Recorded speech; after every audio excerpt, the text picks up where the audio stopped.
You ready to lead us? Well, lead us not into temptation. What? Deliver us from evil. Do we need Amen. Craig to lead us? Thank you. We're rolling. Go ahead. Postgame, Dad, take us. Yeah, keep praying. Go ahead. What are you talking about? What are we doing here? That's not his Post-game. role, guys. Postgame. You don't put the man in that Seriously. spot. He does. I mean- he's done it. What's at the regularly. top of your head that you want to get? Any sports takes you want to fire off here as this post game is now in your hands? I mean, I would love to talk soccer.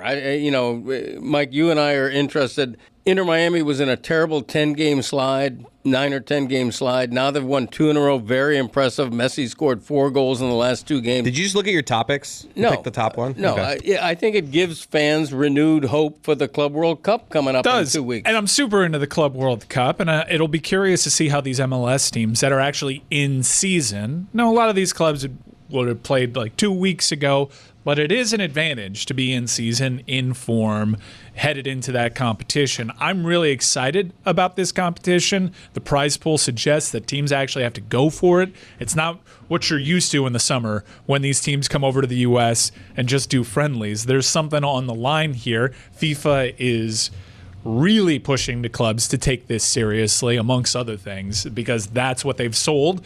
This did fetch a big bill attached to it in terms of rights, and they want to make this one of the biggest media rights entities on the planet. So I think the teams are forced to do this. However, not every team is happy about this. Seattle Sounders out of MLS were seen wearing protest shirts, protesting the Club World Cup and the wages that they will get for participating in that. But if we are going to touch on soccer, we have to mention the European Championship that happened, the Champions League final. PSG absolutely blitzing Inter Milan in the final. What's really impressive about that is PSG was always a club that failed to get over the hump. They brought in all these superstars, Zlatan, Mbappe, Messi, Neymar.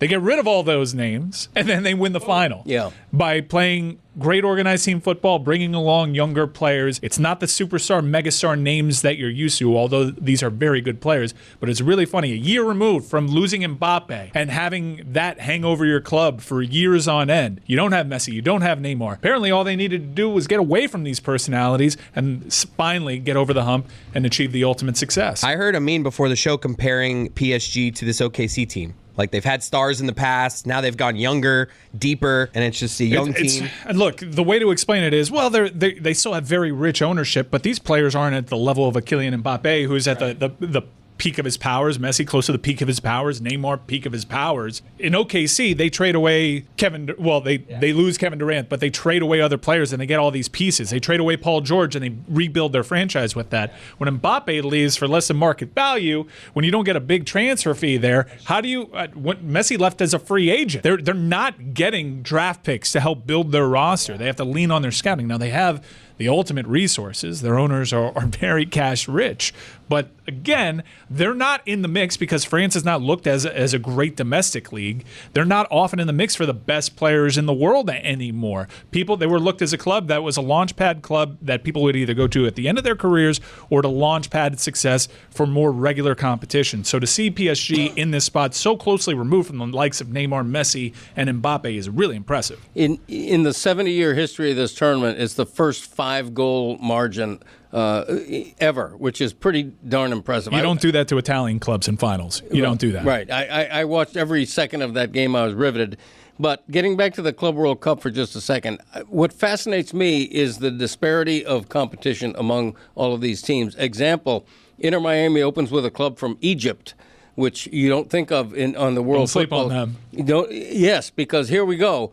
And Messi's used to this the past couple of years in this league. You've got a team from Egypt that nobody knows very much about. That team will never take a pitch more motivated than when they're playing Lionel Messi, and that's what they have to put up every game, Miami.